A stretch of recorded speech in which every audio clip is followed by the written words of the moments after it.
Hi everyone, hope you're doing well. I saw a beautiful Midrash just recently that I wanted to share in this week's Parashat, Parashat Naso, which deals extensively, the longest Parashat of the year, extensively with the contributions of the Nesi'im, the princes of the tribes, during the Chanukat HaMizbeach, the inauguration of the Mizbeach, and each one gave the exact same amount, which was miraculous in its own right, and the Midrash addresses a question that, frankly, I never thought about, and it really is a good question, and I'd like to go through it with you and see the Midrash's answer, and maybe take out a few points from it where we can learn something. So the Midrash begins quoting a pasuk from Sefer Tehillim. The pasuk says, "Hetiva birtonecha et Tzion," do good in your favor unto Tzion. Az tachbot zivche tzedek. When you build the walls of Jerusalem, then you will desire the offerings of the righteousness.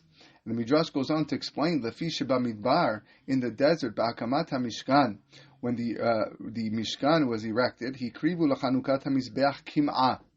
The Nesi'im, the princes, donated a meager donation, a very paltry donation to the Chanukat HaMizbeach, the dedication of the Mizbeach. Kemadetema, as it's written, Korbano ka'arat kesef, one silver bowl, kafachat, one spoon, par echad, one bowl, se'ir izim, some goats, uzevach hashelamim. So I compare this to maybe, when you're taking a measuring spoon, and you dip your measuring spoon in, and then you smooth it out at the top, so you make sure it's exact. They gave one bowl, one spoon. What's going on over here? How exactly does this make sense? These Nesi'im were actually quite wealthy. They were very wealthy indeed. So to give such a meager, small donation, the Midrash is wondering what's happening over here. Hare kol korban. That's the entire offering. Yes, it was the same as everybody else, but it was small.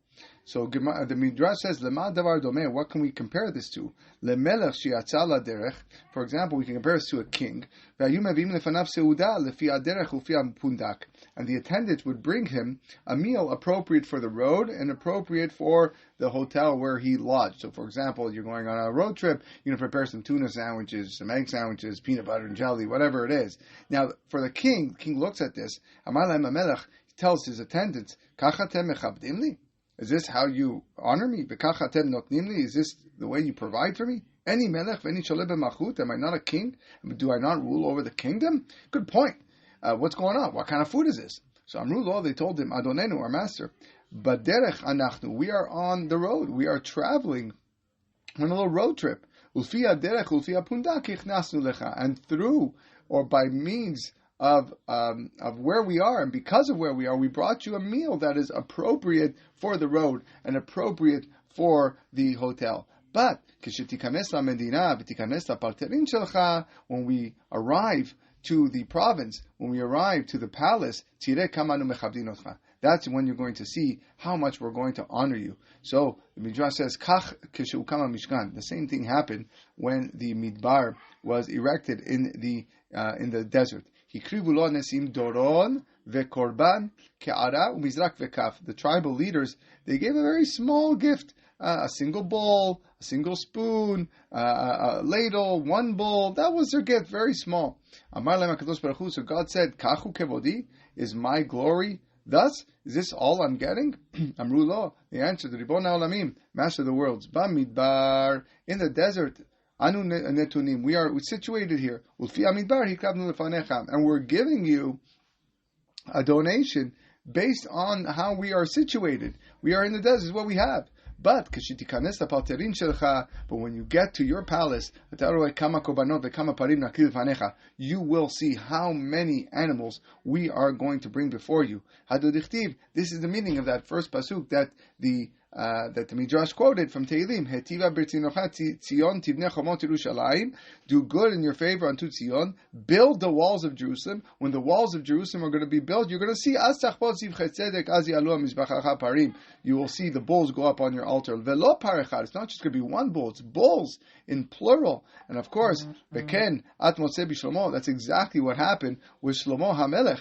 Kishavana bet Hamikdash, when he built the Bet Hamikdash, ubikesh leakriv lachanukat bet Bet HaMikdash, and he wished to bring offerings to the dedication of the Bet HaMikdash. What does the pasuk say? Re'maktiv vayizbach Shlomo zevach shelamim. Shlomo brought the peace offerings, and the pasuk goes on to say that he brought 120,000 of the flock, 120,000 korbanot, as part of the dedication of the Bet HaMikdash. V'chen b'mei Ezra, the same thing we see with Ezra, and that's the meaning of Hetiva b'tzonecha Tzion as tachbot, and as the Midrash concludes. So I was thinking we can probably learn a few very, very powerful lessons from this Midrash. Number one, that HaKadosh Baruch Hu judges our service in context. He doesn't demand more than what's possible. Although from the start of the Midrash, that's what it seemed like, because saying, hey, what's going on? Well, why are you only giving me such a meager, small, paltry donation?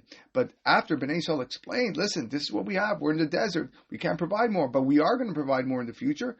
He accepted it. He did not answer back to the Nesi'im's response. So that's number one. Number two, another thing we can learn is that there's going to be a future where our worship and our service and our connection of HaKadosh Baruch Hu is going to be fuller. We have to live with spiritual ambition. And even though the circumstances right now might not be ideal in our lives, we have to think in the future and how much better we can be. And that's a very important idea. First of all, it brings a certain level of humility to ourselves. We have to be humble. We have to aspire to do more, that even though right now you can't do it. Everybody's at different stages in their lives. Some people find themselves in a midbar. They find themselves stuck in a certain area of their spiritual growth, and this is all that they can provide Hashem right now. That's okay. There's nothing wrong. But as long as you aspire for more, and you tell Hashem, there's going to be a time where we're going to enter your palace, and therefore, and I'm going to bring more because I can either afford more or I have more koach to do so. That's okay, as long as you're pushing and you're aspiring to increase your spiritual goals and objectives. And last but certainly not least, I think this is probably the major or the main idea here in this Midrash, is that physical space matters. Physical space matters in our spiritual expression. When our world, the world we live in, aligns with our spiritual goals, then our korbanot, our avodah, our offerings can reach a much spiritual height. You cannot compare a person that prays in a beautiful Bet Knesset to a person that prays on the corner or in the mall, somewhere on the street, or in a park under a tree. And although the tefillah, he's fulfilling the mitzvah, yes, he's fulfilling the mitzvah, but you can't compare. When your physical surroundings are so beautiful, then your spiritual elevation offerings mean that much more. And I think that's what the message that the Nesi'im were trying to convey. That, you know what? Right now, this is where we are. We're in the desert. There's no trees. It's probably one of the ugliest places on earth. There's no greenery. It's hot. It's brutal. Things are not easy. We're traveling all around. We don't know when we're going to reach our destination. This is what we can do. And it's good. It's good. But we know that one day we're going to reach the city. And one day we're going to reach your palace. We're going to get to the Bet HaMikdash or the Bet Knesset. And that's when we're really going to show you how our offerings, our korbanot, can be elevated to the dimension that we know we can reach. So just a few ideas on this beautiful Midrash on this week's Parashat. Wishing everybody a wonderful evening and a Shabbat Shalom. All the best.